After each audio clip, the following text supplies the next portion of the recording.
ओम नमः शिवाय। रुद्र संहिता खंड 1 अध्याय 16। स्वयंभू मनु और सतरूपा की ऋषियों की तथा दक्ष कन्याओं की संतानों का वर्णन तथा सती और शिव की महत्ता का प्रतिपादन।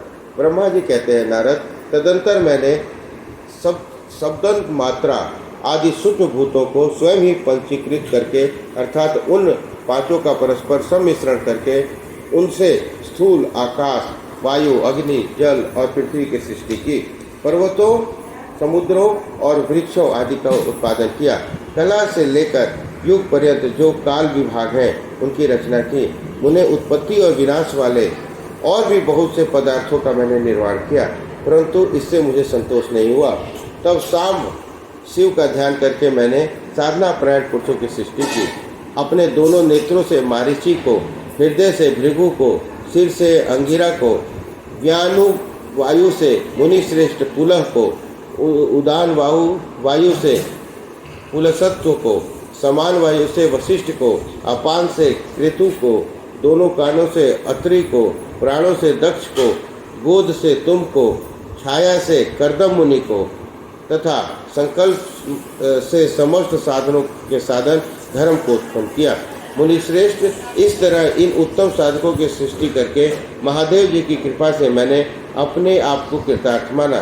तत्पश्चात संकल्प से उत्पन्न हुई धर्म मेरी आज्ञा से मानव रूप धारण करके साधक की प्रेरणा से साधन में लग गए। इसके बाद मैंने अपने विभिन्न अंगों से देवता, असुर आदि के रूप में असंख्य पुत्रों की सृष्टि करके उन्हें भिन्न भिन्न शरीर प्रदान किए। उन्हें तदंतर अंतर्यामी भगवान शिव की प्रेरणा से अपने शरीर को दो भागों में विभक्त करके मैं दो रूप वाला हो गया। नारद, आधे शरीर से मैं स्त्री हो गया और आधे से पुरुष। उस पुरुष ने उस स्त्री के गर्भ से सर्वसाधन समर्थ उत्तम जोड़े को उत्पन्न किया। उस जोड़े में जो पुरुष था वो स्वयंभू मनु के नाम से प्रसिद्ध हुआ। स्वयंभू मनु उच्च कोटि के साधक हुए और जो स्त्री हुई वह शत्रुपा कहलाई। वह योगिनी और तपस्विनी हुई।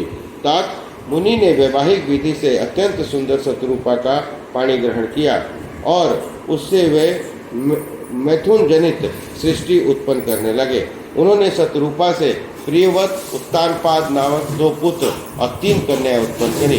कन्याओं के नाम आकुति, देवहूति, प्रसूति। मुनि ने आकुति का विवाह प्रजापति रुचि के साथ किया।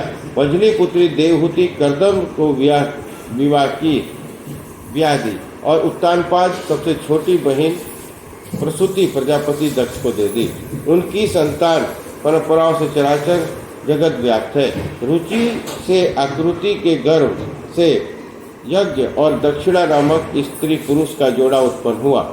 यज्ञ के दक्षिणा से 12 पुत्र हुए। मुनि ने कर्दम द्वारा देवहूति के गर्भ से बहुत सी पुत्रियां उत्पन्न हुई। दक्ष की प्रसूति से 24 कन्याएं हुई। उनमें से श्रद्धा आदि 13 कन्याओं का विवाह दक्ष के धर्म के साथ कर दिया। मुनीश्वर, धर्म की उन पत्नियों के नाम सुनो: श्रद्धा, लक्ष्मी, धृति, तुष्टि, पुष्टि, मेधा, क्रिया, बुद्धि, लज्जा, वसु, शांति, सिद्धि और कीर्ति। ये सब 13 है। इनसे छोटी जो शेष 11 सुलोचनाएं कन्याएं थीं उनके नाम इस प्रकार थे: ख्याति, सती, संभूति, स्मृति, प्रीति, क्षमा, सनति, अनसुआ, ऊर्जा, स्वाहा, स्वधा। भृगु, शिव, मारीची, अंगिरा मुनि, पुलसत्व, पुलह, मुनिश्रेष्ठ, क्रंतु, अत्रि, वशिष्ठ, अग्नि और पितरों ने क्रमशः इन ख्याति आदि कन्याओं का पाणी ग्रहण किया। भृगु आदि मुनिश्रेष्ठ साधक हैं। इनकी संतानों से चराचर प्राणियों से सारी त्रिलोक की भरी हुई है। इस प्रकार अंबिकापति महादेव जी की आज्ञा से मैंने पूर्व कर्मों के अनुसार बहुत से प्राणी असंख्य श्रेष्ठ द्विजों के रूप में उत्पन्न हुए। कल्प भेद से दक्ष के 60 कन्याएं बताई गई है। इनमें से 10 कन्याओं का विवाह उनके धर्म के साथ किया। 27 कन्याओं चंद्रमा को ब्याह दी और विधि पूर्वक 13 कन्याओं के साथ दक्ष ने कश्यप के हाथ में दे दी। नारद, उन्होंने 4 कन्याएं श्रेष्ठ रूप वाले अरिष्टनेमि को ब्याह दी और भृगु, अंगिरा, त्रिशाक्त को 2-2 कन्याएं अर्पित की। उन स्त्रियों से उनके पतियों द्वारा बहुसंख्यक चराचर प्राणियों की उत्पत्ति हुई। मुनि श्रेष्ठ दक्ष ने महात्मा कश्यप को जिन 13 कन्याओं का विधि पूर्वक दान दिया था, उनकी संतानों से सारी त्रिलोक की व्याप्त है। स्थावर और जंगम कोई भी सृष्टि ऐसी नहीं है जो कश्यप की संतानों से शून्य हो। देवता, ऋषि, दैत्य, वृक्ष, पंछी, पर्वत तथा तृण, लता आदि सभी कश्यप पत्नियों से पैदा हुए हैं। इस प्रकार दक्ष कन्याओं की संतानों से सारा चराचर जगत व्याप्त है। पाताल से लेकर सत्यलोक पर्यंत समस्त ब्रह्मांड निश्चय ही उनकी संतानों से सदा भरा रहता है, कभी खाली नहीं होता। इस तरह भगवान शंकर की आज्ञा से ब्रह्मा जी ने भली भांति सृष्टि की।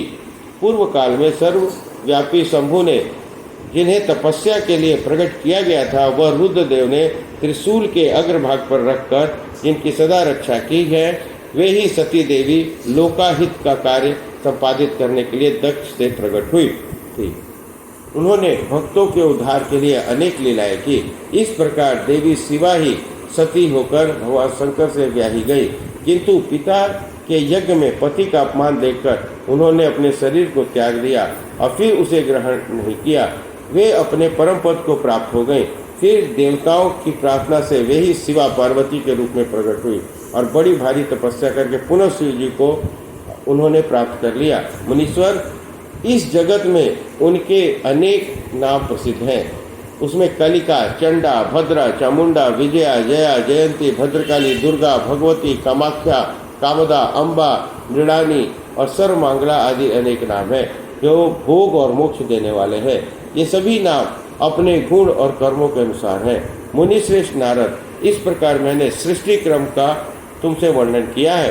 ब्रह्मांड का ये सारा भाग भगवान शिव की आज्ञा से मेरे द्वारा रचा गया है।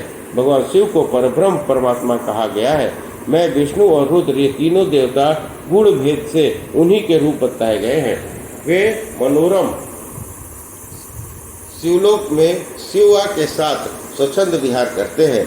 भगवान शिव स्वतंत्र परमात्मा है, निर्गुण और सगुण भी वे ही हैं। इस प्रकार रुद्र संहिता खंड 1 अध्याय 16 समाप्त हुआ। बोलो हर हर महादेव।